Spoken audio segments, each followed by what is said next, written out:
Isaiah Bond. It's Jermaine Burton 2.0. He's just as likely to be a productive member of your football team as he is to be playing slots at a casino on a Saturday night instead of getting ready. He turned himself into the police today. I think it's a situation where it's far more likely he goes undrafted as a result of it.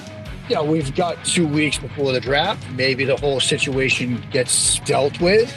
If only we knew a lawyer that might be able to help him out. Oh, look at me.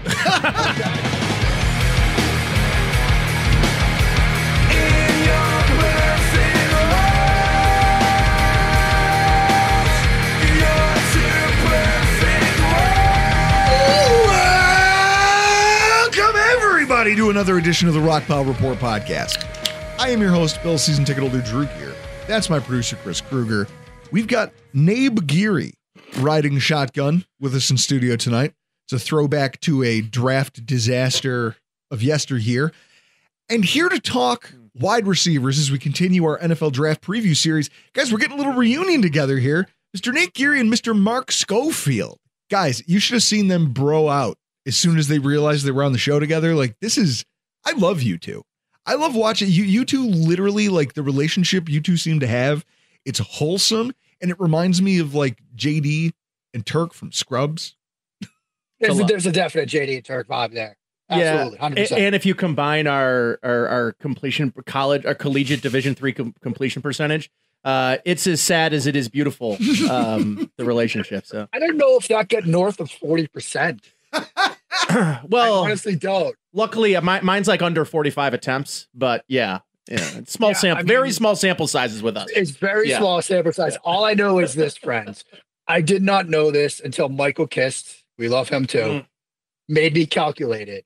Did you know adjusted net yards per attempt could be negative? I've probably said this before, but it can be negative because my career ANYA was negative. I didn't know that, but apparently you get really dinged for interceptions, of which I threw many. So, yeah. Hey, you know what? The ball rarely hit the ground, though. See? Rarely hit the ground. We were throwing completions. That's right. It's called efficiency. Look it up. Yeah.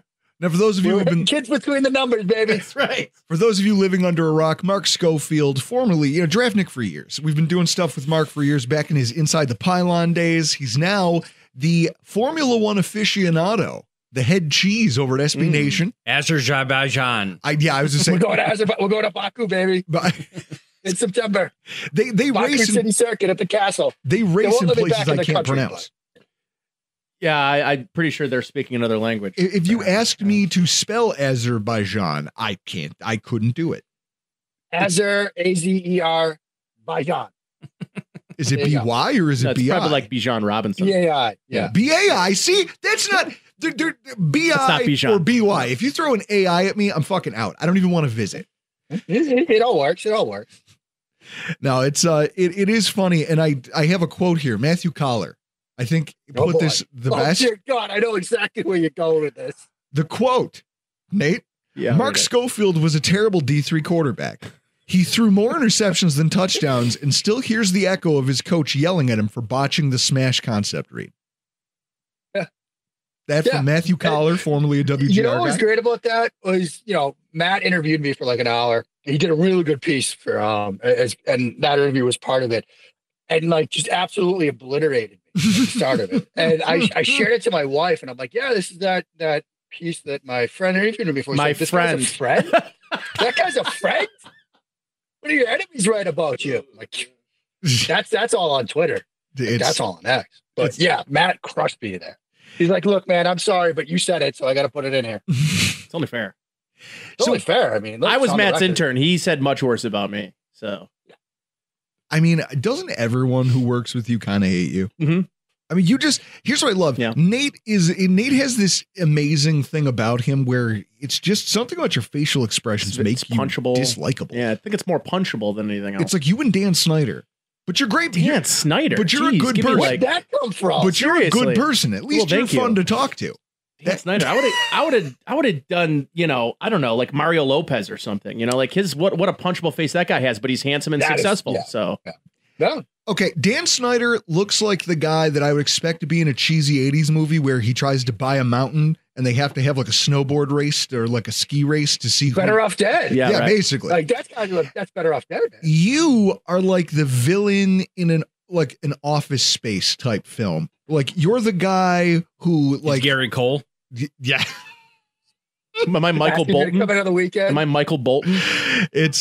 It is fun though to get everybody together and talk a little bit of skill positions here, because the wide receiver position, when you think about where the Buffalo Bills stand today, they went into the last season with this really fun kind of, hey guys, everybody eats. And it was a cool saying. It was a cool phrase. And I mean, it worked to a certain degree. And when it worked beautifully. But also seems to lean on the fact that you have an MVP quarterback playing at an MVP level. The question is, how sustainable is that? Like, how many years in a row can your quarterback be league MVP and play at that level to make this sort of offensive approach work? And the question is, I don't know, because scattered throughout what was an amazing season for Josh Allen, you had the Texans game where he went 9 for 30, and there was no time to throw. There was nobody open, and he was just chucking it around. And those are things that happen when you say, hey, I don't need any special talent. I just don't need it.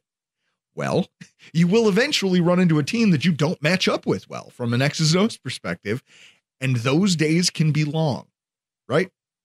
So with that said, they go in season trade, they trade for Amari Cooper, and you watched that kind of reopen some things for them on their offense. And so obviously there's still, even if you want to believe that we can spread the ball around and we can be a better offense and a more difficult offense for the Bills, for Bills opponents to prepare for, you still needed that one guy who could take the attention from a defense and could make at least threaten somebody down the field.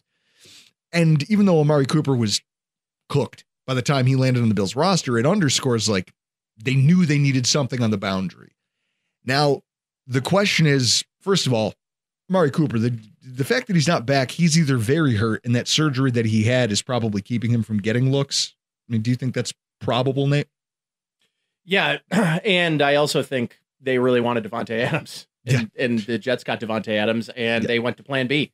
Because I do wonder if the Bills did end up with Devontae Adams, if the season ends any differently. And, maybe it does, maybe it doesn't. But that was plan A. Let's just call a spade a spade. But, yeah, listen, I mean, Cooper still, I thought, separated well. I thought he was their best vertical threat, especially the middle part of the season when Coleman gets hurt and you're kind of down guys, especially, and Samuel wasn't right.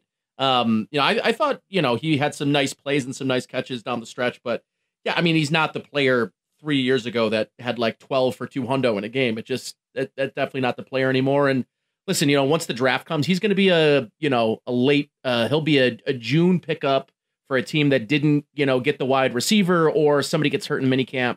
He'll be playing NFL football this year. It'll just be a matter of where. I maybe wouldn't close the door on him going back to Dallas either. So, Schofield, with all this said, you take a look at what our room is now, sans Amari Cooper, and you've got some things to work with, but at the same time, and you've got needs, right? If you're the Buffalo Bills, you've got needs at cornerback, you've got needs at defensive tackle, you've got potentially needs at running back. You've got some things out there that you have to address kind of for the, team solvency. And you still have this mantra of everyone eats. But I think it's difficult. And, you've scouted a lot. You've played the quarterback position, albeit not very well. And so the Bills would probably be doing themselves a disservice if they went into the season with the current wide receiver room that they have. I mean, it would feel like running back last year's situation, wouldn't it?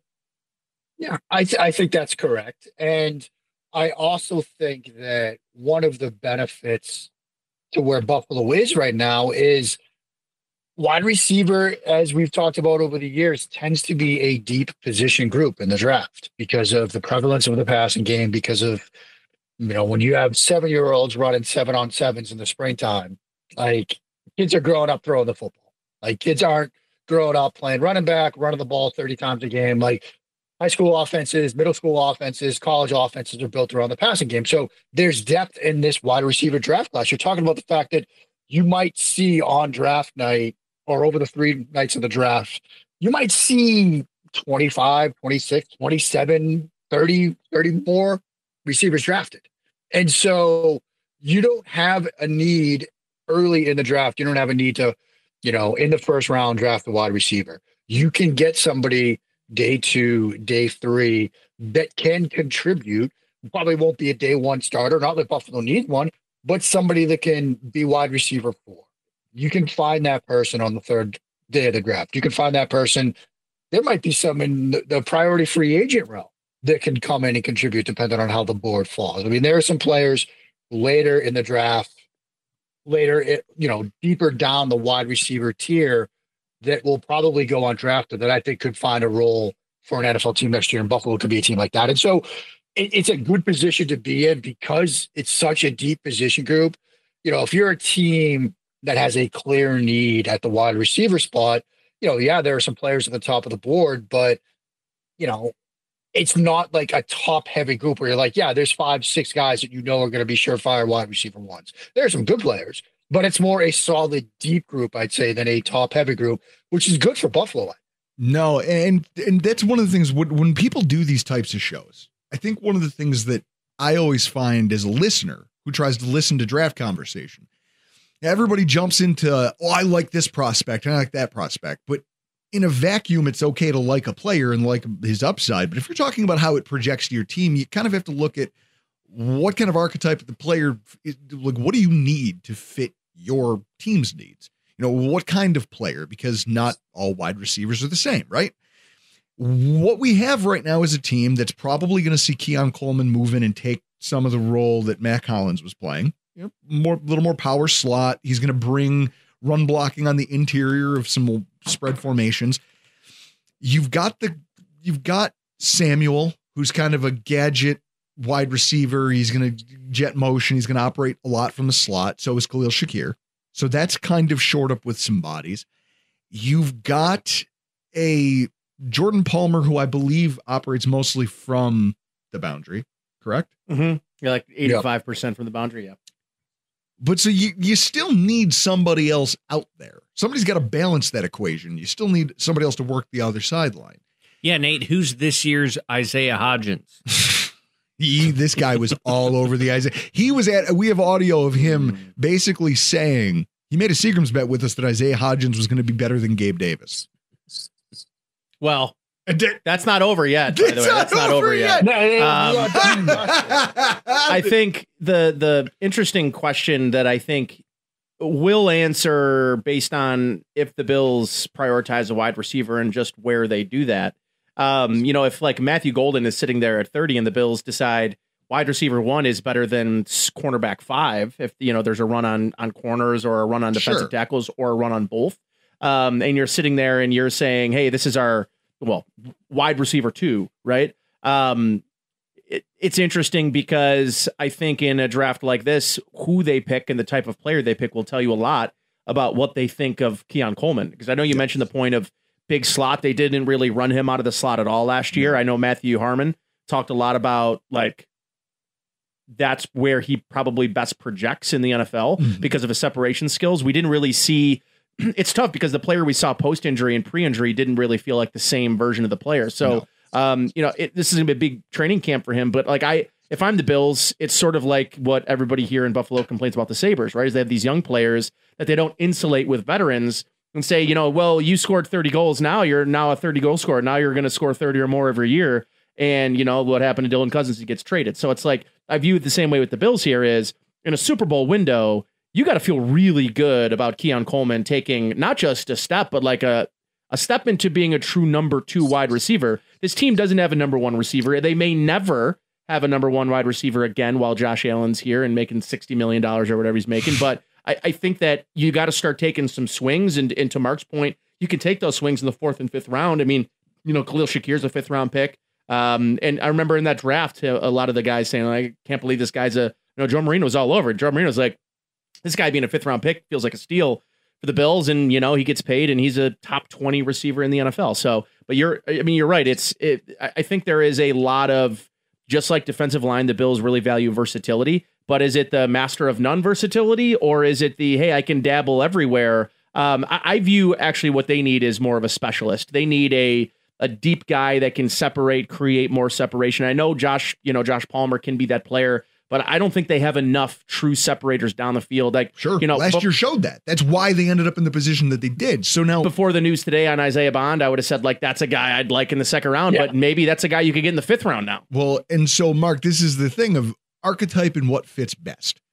And when you take a look at what skill set you think is probably deeper, or at least something that the Bills could probably more easily obtain, because you've got big, physical, and fast, kind of like a poor man's DK Metcalf.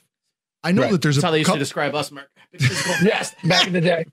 There's a handful of those guys who probably have enough concerns that they could find their way to the middle rounds.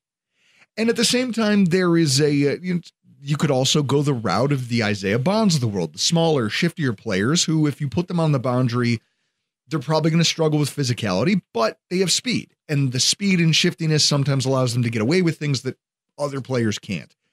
Or you get these kind of jack of all trades, master of none. I'm not big. I'm not physical. I'm not the fastest. I just have really good hands in route running. Like, I think about the kid coming out of Ohio State there. What's it? I don't want to Ibuka. Yeah. Ibuka. So I see that. Which of those skill sets do you think, if the Bills are picking either late day 2 or day 3, which of those skill sets do you think is easier to come by? I mean, there's more of the, I'd say, slot shifty two guys that will need a two-way go in the NFL type available. Mm-hmm. I mean, you could go all the way down to, like, given what Restrepo did at his pro day, for example, runs a 4.8. Like, there's an NFL slot receiver that, could do some of the gadget types, two-way go type stuff that could certainly help. He's probably going to be there on day 3. You could find that player there. You look at, if you start thinking about Keon Coleman, for example, and the idea of, like, the power slot, a guy that could sort of fit in that role is the Stanford kid, Alric Imore, like, very good blocker, big guy, could be an X on the boundary, but you might want to, in some packages, kick him onto the inside. You'll probably see him available on day 2. Maybe he could slide to day 3. Another guy that I like in that sort of bigger X/power slot role, probably because he ran a 4.6. So he's probably going to be more of a power slot type guy, not a true burner on the outside. The Illinois kid, Pat Bryant, he's going to be there on day 3, because he ran a 4.6, so he's not a burner off the top. Those types are going to be easier to come by, particularly as you get into day 2, day 3, because those burners, those true X types like a McMillan, they're going to come off the board pretty early. Yep. Higgins, the Iowa State's got the 2 receivers. I like Higgins, who's more of the X type more than Noel, but they're both very good. Guys like that, those true X types that can win on the sideline, win on the boundary, don't need a two-way go. They come off the board early just because it's a harder skill set to find. A lot of college prospects coming out don't really do well against press. And so, when you find somebody that can do that, they're going to get bumped up the board. And so, if a guy like Golden is there, at the end of the first round, if he somehow falls, like Nate said, you can jump on that because that's speed that you can't teach. If McMillan somehow falls, like, we all see these wild draft scenarios where he falls, and run to the board and pick him up, because wide receiver 1, wide receiver 2, probably better than, like Nate said, CB5 in the draft. But if you don't get one of those players at the end of the first round, you can be patient and get somebody of these other sort of wide receiver prototypes that will be a productive player for you in their rookie season. So you mentioned a name there, and if we're going to talk about individual prospects, I kind of want to start there. What the hell do you make of the Restrepo situation? Like, this is a kid who, I always laugh because it's, Brett Coleman has a whole thing about, hey, why is, if he's a good pass rusher, why doesn't he rush the passer good? Right. Talking about Shamar Stewart, for example. Like, you have this thing of everyone keeps telling me he's an athletic freak. Why doesn't he? And there could be answers for that. Like, you can diagnose his tape, how he was used. Like, there can be answers for it. This guy has the opposite problem where he has all of these numbers that tell you, hey, this guy can be a good football player. And then you see his testing and you go, holy shit, I don't think this guy's draftable. Right. And he might not get drafted. I mean, Dane Bluger's beat came out. He's at the, round 7 area for Dane. Now, where I come down on it is if you're adding him to your roster, whether it's via a draft pick or free agency, you're not drafting him to run a 40-yard dash. You're not drafting him to run go routes. You're drafting him for the stuff he does underneath. You're drafting him for that short area quickness, which he still does have. The short shuttle wasn't, doors blowing the doors off situation, but it's good enough. The film on stuff like that is good enough. And especially if you're going to get him at a 7th round discount, sure. Could we be here, say, 2 years from now? I mean, not that he's Cooper Kupp, but I remember Senior Bowl, Cooper Kupp, people being like, man, he's slow. He's slow. He's slow. But the Rams saw enough in the data and saw enough on the film that but he separates. But he separates on the routes we're going to ask him to run. We can make that work. And that's the ultimate thing with the draft. We say it all the time, is it just takes one team.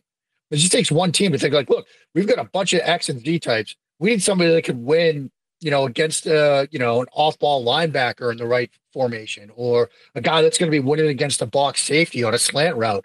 Can he do that? Yeah, I think he can do that. That could be helpful to an NFL offense. Does he understand a smash concept? Better than me, absolutely. Rolling out to your left, nothing better to me than a smash concept and a rollout, a nice little, baby roll, split the hips, toss one into the air and throw it in the bucket. I tried to hit the corner and threw it right to the CP that was playing the hitch route. So there you go. On that roll to the left. Well, that's why, listen, if I'm going to throw a pick in a smash concept, it's going to be on the corner. It's going to be an arm punt. My eyes were bigger than my stomach, baby. It's going to be an arm punt. I can fit this one in. Absolutely not. Arm punt all the time. He had Josh Allen's arm arrogance and like Ryan Fitzpatrick's arm strength. No, and my daughter's arm strength. Can I have one of those? Yeah. Those Utica gloves? You can have a UC any day. Let me add one more thing in Restrepo too. The question I have about him is, can he find himself a special teams role? Because that to me will probably keep him out of the 7th round. That'll be. Oh, thank you. Don't worry about me. All right, I'm an adult. I know how to open beer. Because if a team can just if he can figure out a way to convince teams that he can be a core special teams contributor, it might keep him in the 5th or 6th round. But I think his film is too good to be a 7th round pick.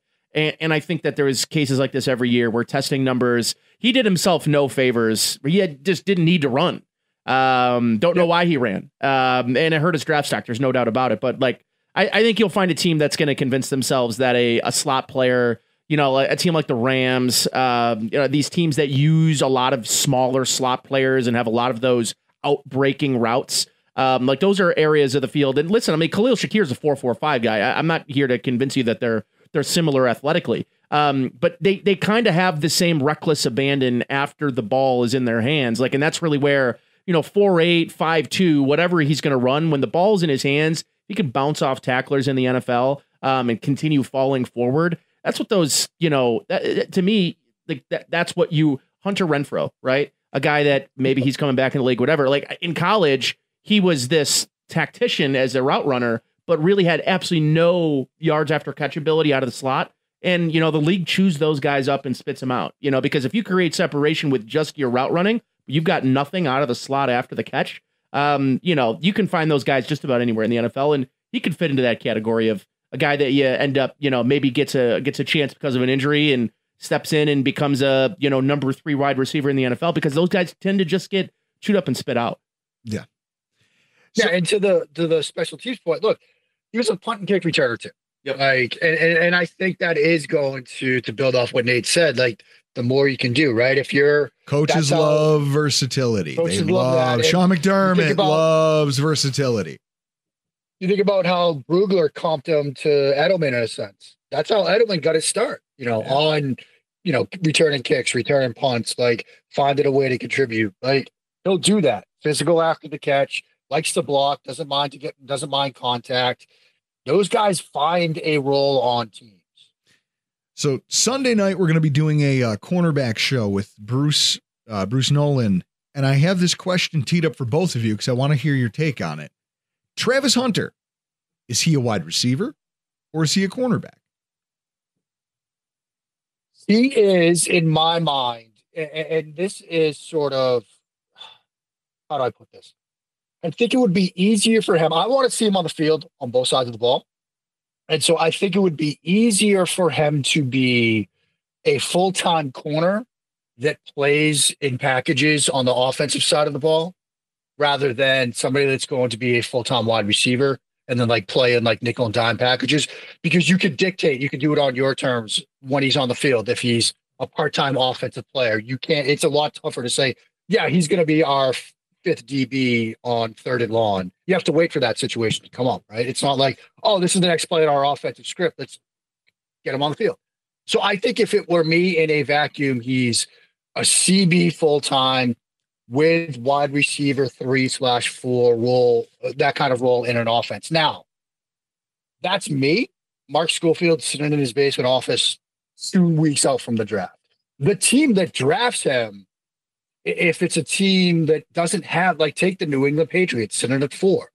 They've got Christian Gonzalez. They've got Carlton Davis. They've got 2 corners.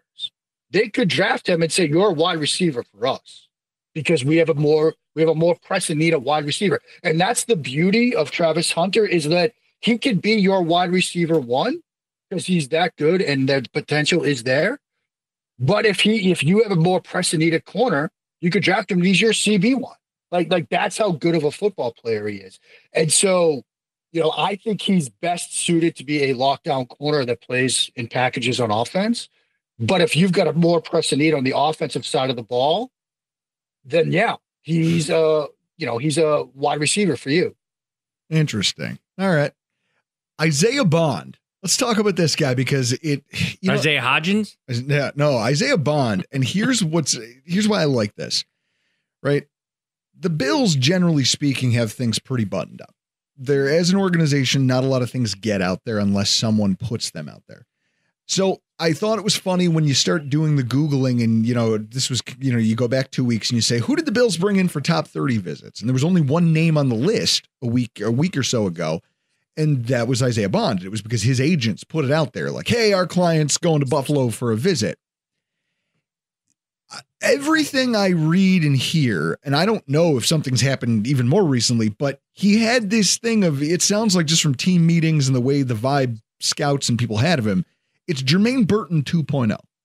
Like, he's just as likely to be a productive member of your football team as he is to be playing slots at a casino on a Saturday night instead of getting ready to travel with the team.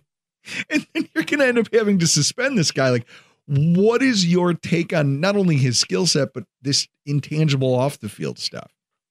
Well, he turned himself into the police today. So yeah. So that's what I'm saying. Like this is. It's my initial reaction, in our SB Nation Slack was get ready to learn UDFA, buddy. Like, I don't think because of this, with everything else that was out there, now you add this to it 2 weeks before the draft. I think it's a situation where it's far more likely he goes undrafted as a result of it. And he was sliding to begin with. I mean, he was day 2 range by most mocks, that I saw headed into, this week before this, arrest warrant situation. I guess the technical phrasing was related to, turned himself in for an arrest warrant related to an alleged sexual assault. Like, that's the specific language that is out there right now. So, we've got 2 weeks before the draft. Maybe the whole situation gets dealt with and we learn more. Maybe it's still lingering on draft night, but if it is still lingering on draft night, it's hard to think that like everything's going to be okay and he comes off the board, say day 2 or something like that. I think it's far more likely he goes undrafted. And that's where I'm always, because we understand, like, none of us are naive here. We all understand that in the NFL, they care about a lot of things, and then they also are very happy to just choose not to care about certain pretend things. To care about a lot. That's of it. Things, yeah. There's, this, all the happy, hey, we love women and we love, we love driving laws. Like we we don't like wide receivers who cause multi-car crashes. No. The NFL doesn't take that Just stance. kidding. They say a lot of things and then they don't back it up in practice if it's convenient for them not to do so. And so I look at this and I question whether there's like a Laramie Tunsil kind of a thing here where some team at some point goes, hey, I don't have all the information, but also it's late enough. enough, it's late enough in the draft. This is a dart throw. I'm getting a steal. That's how Tyreek Hill got his start in Kansas City. Yeah. I mean, that's possible where it's like a day 3 situation and it seems like Aaron Hernandez. I mean, that was another rumblings, obviously, about what he was, getting himself into down in Florida. And Patriots were like, look, we'll get him around. We'll get him into our building and it will be okay. It worked for a while, but then we ultimately see how that ended. And so, maybe a team on day 3 thinks, look, it is a dart throw. We don't have all of the information. It's still a matter outstanding, but innocent until proven guilty. And, we got a kid that can fly. Mm-hmm. Like you said, like the NFL has at times been willing to not turn a blind eye, but if the value is there, so to speak, to say, okay, well, at this point in the draft, at this point of free agency, or for this contract, it's still worth a calculated risk, I'd say. If only we knew a lawyer that might be able to help him out in a situation like this. Don't look at me. I'm bad at quarterback. Are there any of those books on law back there? Any of those leather-bound books with rich mahogany? Yeah, a couple back there. The only thing I'd like to know is like bird law. Can you do avian law? Avian law? Avian law. Bird law? Is that a thing you're familiar with? I was not familiar with bird law. I would outlawyer you, you son of a bitch. Bird law. I happen to practice it. Now, Kyle Williams, you're talking about small wide receivers with speed. Kyle Williams is starting to get more run the closer we get to the draft. You're hearing people like in the middle of the collegiate season, I had no idea that he was on pace to be like, you look at the records at the Senior Bowl. You look at that's my point. Like you look at the records he was setting in the middle of the collegiate season. He now holds in terms of Washington State college ranks, second in single season touchdowns with 14. Third with single season receiving yards with 1,198. And I think like Marquez Colston holds like the rest of the records for that school. Like he's the only other stud wide receiver to come out of there. And you look at that, no one was talking about him in October, or at least not anyone I knew of. And then November and then December rolls around and then bowl season rolls around. And all of a sudden everyone goes, hey, this Kyle Williams kid, everyone should get to know him.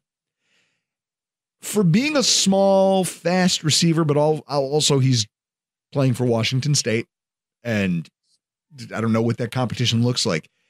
What's his upshot to the NFL? And is this a player that if you're a team like the Bills who just does need juice at the wide receiver position, speed, they need some hands. Like, is this a player, because I've heard his name on the lips of a lot of Bills fans, is there a fit there in your mind?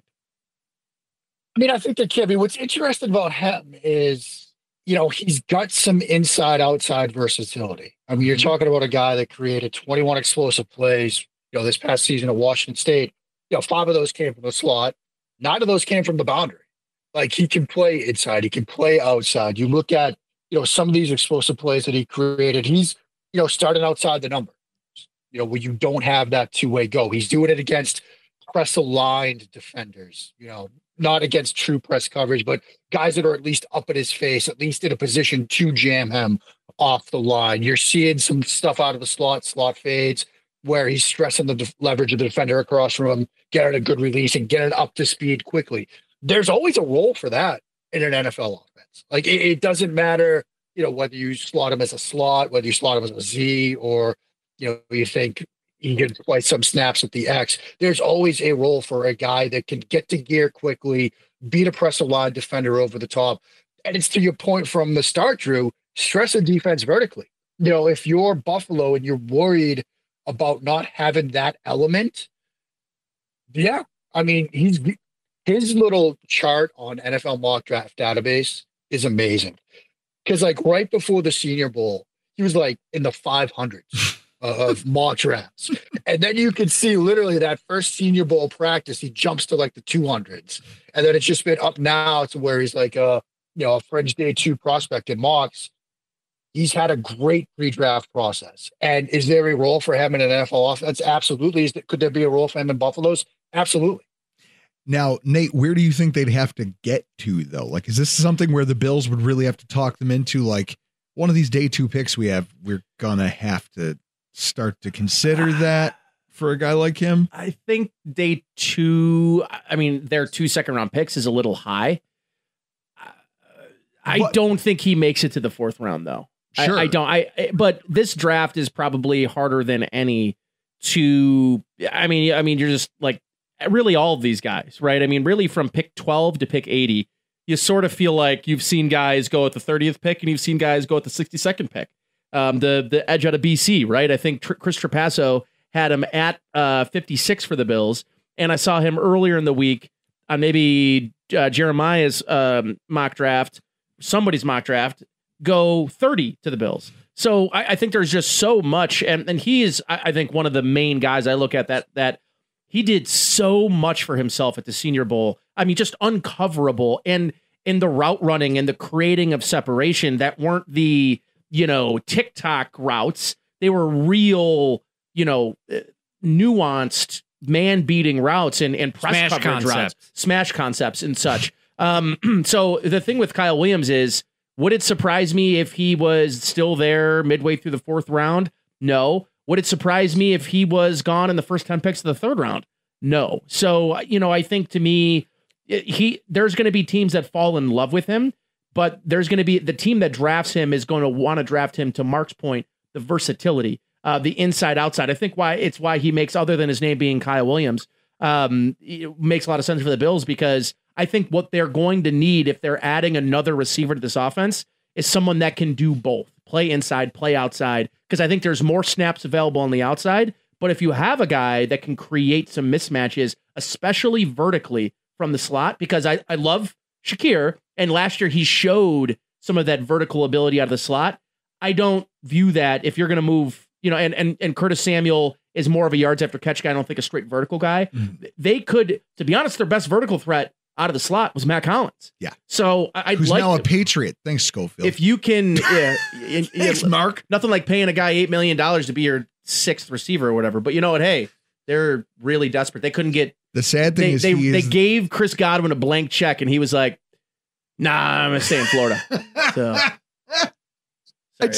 You take an opportunity to trash the Patriots whenever you can. Yeah, I'm gonna do it. So Kyle Williams is a guy a lot of Bills fans seem to like. Absolutely. And it does seem to make sense. I mean, the concerns are there, obviously, like size, weight. How is he going to hold up against the actual press? Because some team, if they see him getting really good release off the line of scrimmage, they're going to do it. That was the Bills. I'm old enough to remember James Hardy being a 2nd-round draft pick for the Buffalo Bills, because they just saw the touchdowns and they saw the yardage and all the statistics coming out of Indiana. And he was very thinly built, could not deal with any sort of physicality. And so teams realized really quickly out of the box, they just said, okay, hit him at the line of scrimmage every single rep. And he was a non-factor in the NFL. He went from 50 collegiate touchdowns to being an NFL non-factor. And it's because that physicality is hard to cope with when you're a young player trying to get into the league. That's really the only knock that I can find against him. And I think a good coordinator can work around that. So, yeah. And you can do it by easing him into it. You can do it by starting him on the inside, giving him more of that free 2-way go before you ask him to move outside exclusively. And so, yeah, I think there's a way where you can ease him into that part of the game, but still get production from him early in his career. He reminds me of Emmanuel Sanders. Which isn't a terrible thing. Like, there's some people who, if they're only trying to remember his last stint with Buffalo, that probably comes across like a slur. Emmanuel Sanders' career was defined by Jimmy Garoppolo overthrowing him in the Super Bowl. So yes. But I won't get into that because the word overthrow triggers some people in this podcast. This fucking guy.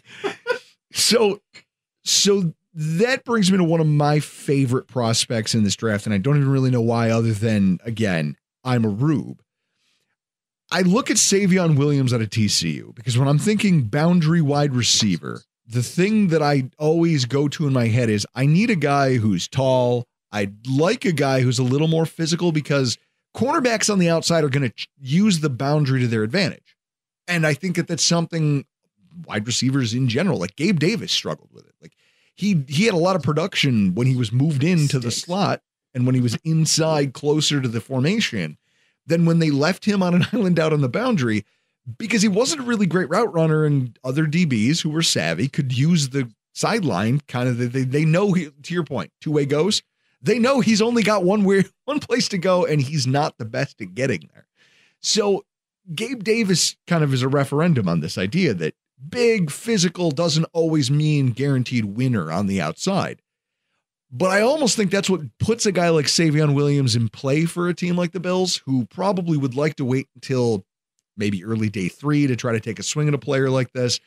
And so I see him and I go, you've got 4.48 speed and you're over 6'5". You were the second fastest 40 for any wide receiver over 6'5", or 6'5", or in that ballpark. Great athlete, but not just great athlete, freak athlete.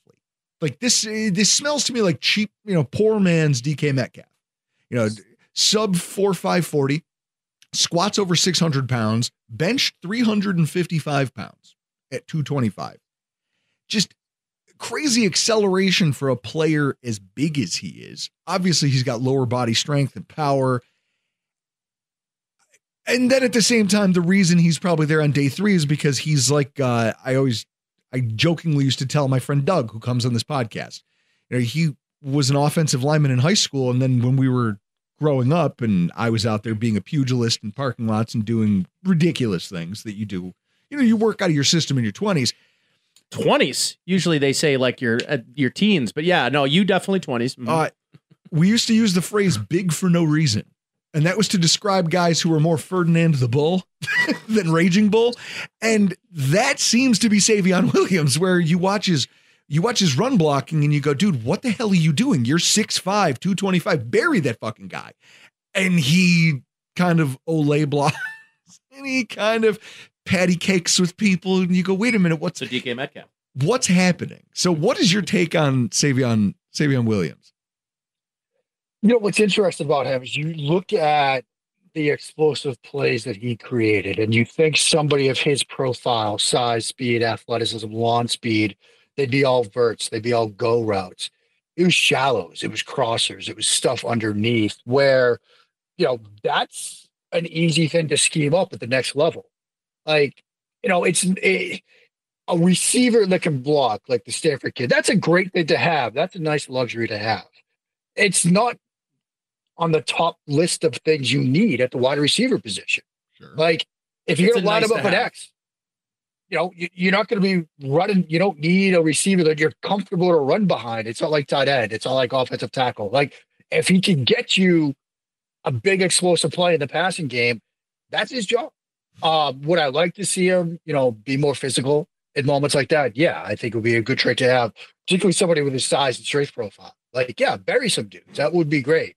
But when you can also catch a shallow crosser on mesh and turn it into a 60-yard touchdown in the blink of an eye because you can accelerate and you can turn the corner, you can get upfield in a flash, I'll take that first. Like, figure out how to block down the road, give me the 60-yard splash plays to begin with. And so, that was kind of A.J. Brown at Tennessee. A.J. Brown at Tennessee wasn't doing some of the stuff we see him doing with the Eagles where he was downfield, it was a lot of stuff around the line of scrimmage, I think because of their quarterback situation. Yeah. And he'd be getting targeted 7 yards off the line of scrimmage and taking it to the house or creating big plays. It's the ultimate argument of drafting high ceiling players, which is, you drafting traits.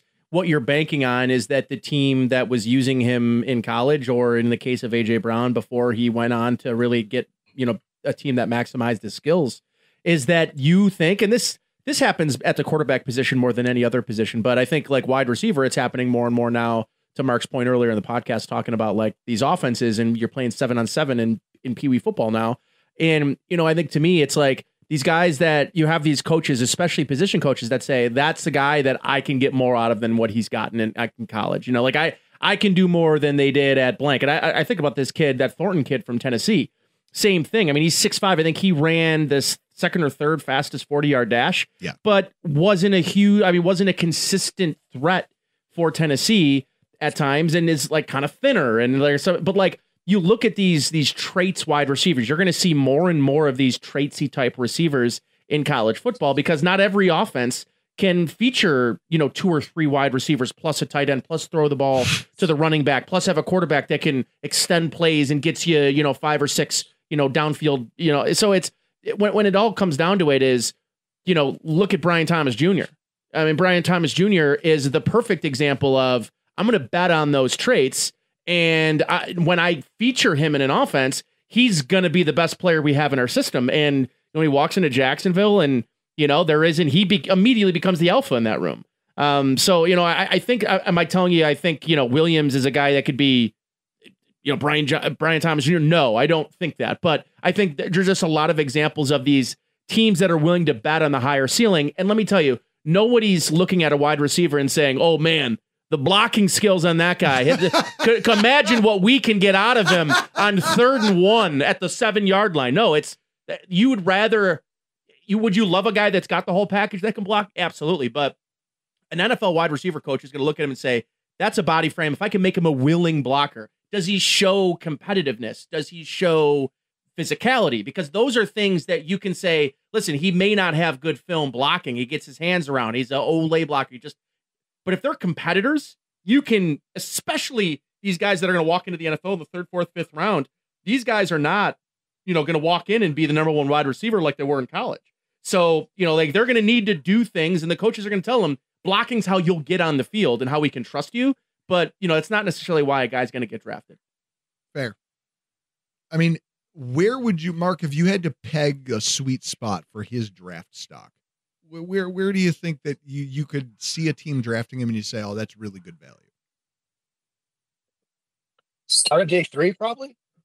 Okay. I mean, I think, 4th round probably makes a lot of sense for him. I mean, and it's fascinating to see how TCU used him because he was taking direct snaps. I mean, they were just like, let's just snap the kid the ball. I mean, there were moments where you're watching him, you're watching that TCU offense, and you're thinking, this is like, a Pee Wee football team that has one good player, and they're like, look, let's just get on the ball somehow. Like, Lance Zierlein comps him to Cordell Patterson, and you can see why. Like, you could use him as a running back like TCU did. You could use him on direct snaps. Zierlein has a sort of like worst case scenario. Just let him return kicks, and you're going to get value out of that. Well, especially with this new format and the fact that they're kind of really forcing teams. Yeah. They're like, listen, we want more kick returns. Basically forcing you to return kicks. There's value there. Yeah. All right. Last player I'll ask you about, just because the comp that I read was hilarious. Georgia's Arian Smith met with the Buffalo Bills this past week.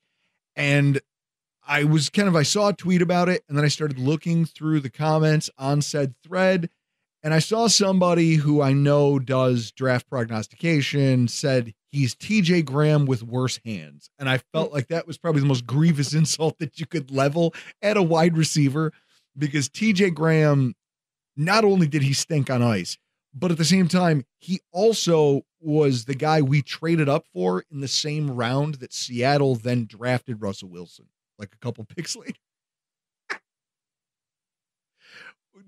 Arian Smith.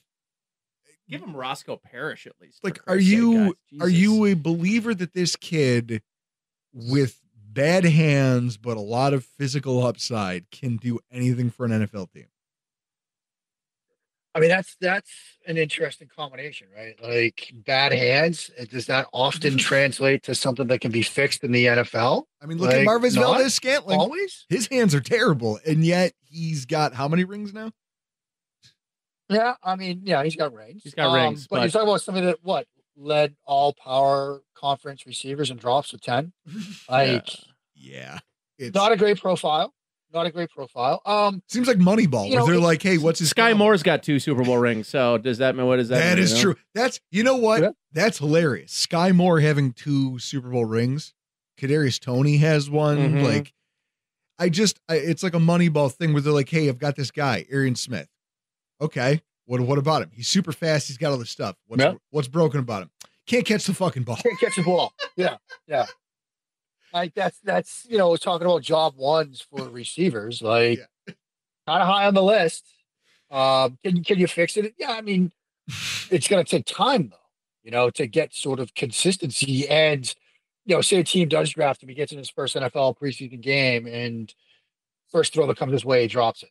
Like where does the confidence go from there? Yep. Like you've got to. That's a situation where if I could get him in the room, talk to him about it, and see how he feels about it, and see that there's still an air of confidence with him, then yeah, maybe on day 3, I'd turn in the card with his name on it because the physical traits are impressive beyond catching the football. Yep. It's funny because But he can block. He can block. He can run outside zone to his side of the field 40 times a game, baby. And this is why you never let Drew Gear run your draft board, and you sure as hell don't let God, I like that guy. Man, you see the stalk block on that one. Jesus. I mean, I remember, to tell you how that goes, people raving at the Senior Bowl about this receiver that was doing such a good job in blocking drills. Chase Claypool. He's going to be a player at the next level, baby. Yep.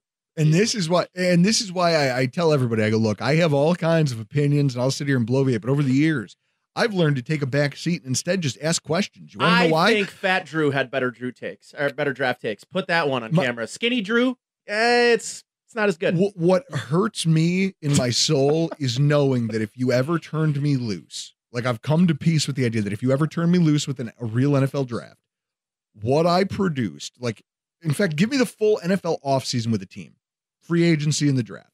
What I produce, it'll look like the love child of Al Davis, Mickey Loomis, and Matt Millen, all put together. Yikes. Yeah. So that's a combo. And I think most fans are that way. I just have the clarity and the ability to admit it. A bunch of sprinters on the offensive side of the ball and a bunch of off-ball linebackers. 100%. Like a guard, a 340-pound guard with a 9.8 RAS. Yeah. Who was the guy? Who was the hyper fat guy that the Rex Ryan Bills brought in, who was just like a mountain of a human being, but he played like D3 college ball, and the Bills brought him in and were like, this guy, look, he's like the Florida kid this year, the 400-pounder. Yes, it's that kind he of. He ran a 5.3, which honestly, is he? Are we beating anyone here in this beating? Absolutely not. I know I am not. But I tear a hammy. But I'll tell you what, I would try on camera just for the lulls. I'd watch. We did a draft show with Russell Brown talking about offensive linemen, and we opened up a conversation about how Victor Solaco, a UDFA training camp invite for the Buffalo Bills, lived above Chris not that long ago. And we tried to get him to do some pass reps with me out in the yard because I was like, I've got long arms. I'm in shape relatively. I want to see if I can get the corner on him. And he laughed and he politely was like, no, I decline. And Chris was like, I'll give you $20 if you do it. And his response was, I don't know what half speed is. So your friend is going to get hurt. We go out there and try to do this in the yard. But I would do it at least once. I would, and you'd all laugh. The people viewing at home would get a kick out of it. It would be great content. It would be commitment to the bit, right? You've always been a content king. Yeah, content king. Content king. These teeth, this haircut. Yeah, well, you've got a face for radio. And people say it about me, but I couldn't disagree more. Well, what's funny is they started putting you guys at WGR 550 on YouTube. Why don't you tell everybody where they can find your work, where they can find you over there on the streaming on the internet now? I'd prefer you don't. I'd prefer you don't. I'm on tomorrow afternoon, and so I'll be on with Bulldog. But the YouTube channel, it's a whole thing now. I've got it when I wake up for the morning show. I've got to wake up at 4 so that I can take a shower and put the hair up and or comb the mustache. You can't just throw the hat on. No, I mean you could, but that's the cowboy lazy way hat. out. I'm on camera now. Or he shows up, Mark, in a fucking cowboy hat, a 10-gallon. I did have a 10-gallon hat last week. Was that Jeremy's? That's for the people. No.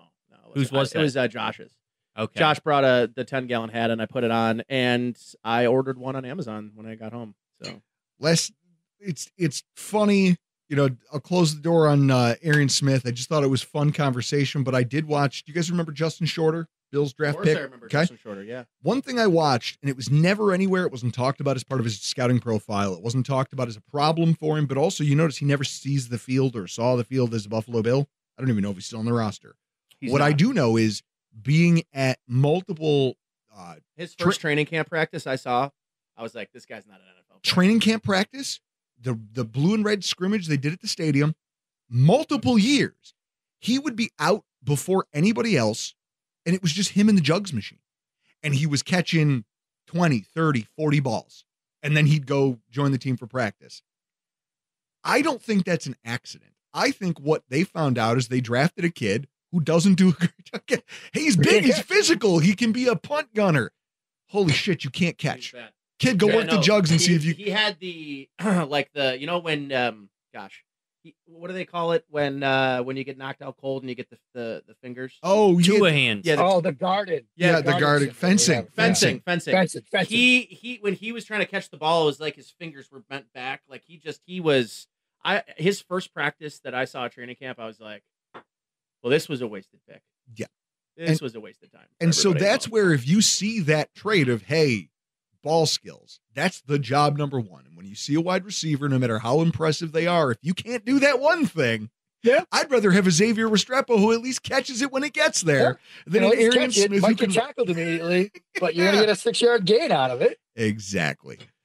Mark, this is always fun. I like doing this with you. Why don't you tell everybody what you got coming up over there at SB Nation now that you've made a whole new crowd of friends that are fancy, they wear fucking ascots and eat escargot and. Yeah, I mean, look, we got Bahrain this week. We got Saudi Arabia the week after that. Then after a week off, I'll be down in Miami with all my F1 friends the week after the draft. But now the draft's here, I'm writing about football again. I mean, they're letting me write about tight ends and receivers and all that fun stuff. So you can check it all out. SBNation.com. We got 2 weeks out from the draft, so I'll be doing more NFL stuff. And then when you're finally sick of me doing that, right back to the F1 gig. Mark, we love you. He's also writing legal papers. On, legal briefs? Yeah, legal briefs as well. On the side. Yeah, just on the side. Just some opinion pieces for the Harvard Chronicle. I might need you to represent me pro bono at a thing. Really? What did you do? We could talk about it, brother. Let's just say the evidence is everywhere. There's bite marks. He's going away. He's going away. Is this your last show before the Who's Guy? Hey, listen. Those bite marks. It easily could have been any other pit bull in the neighborhood. Yeah. Okay, it could have been any other stray pit bull in the neighborhood. Guys, I love it. I love Mark Schofield. I'm glad we could get Nate and Mark together. But for tonight, we got to get the hell out of here. I'm Drew Gear. That's Chris Kruger. This is Nate Geary, and this has been your Rock Pile.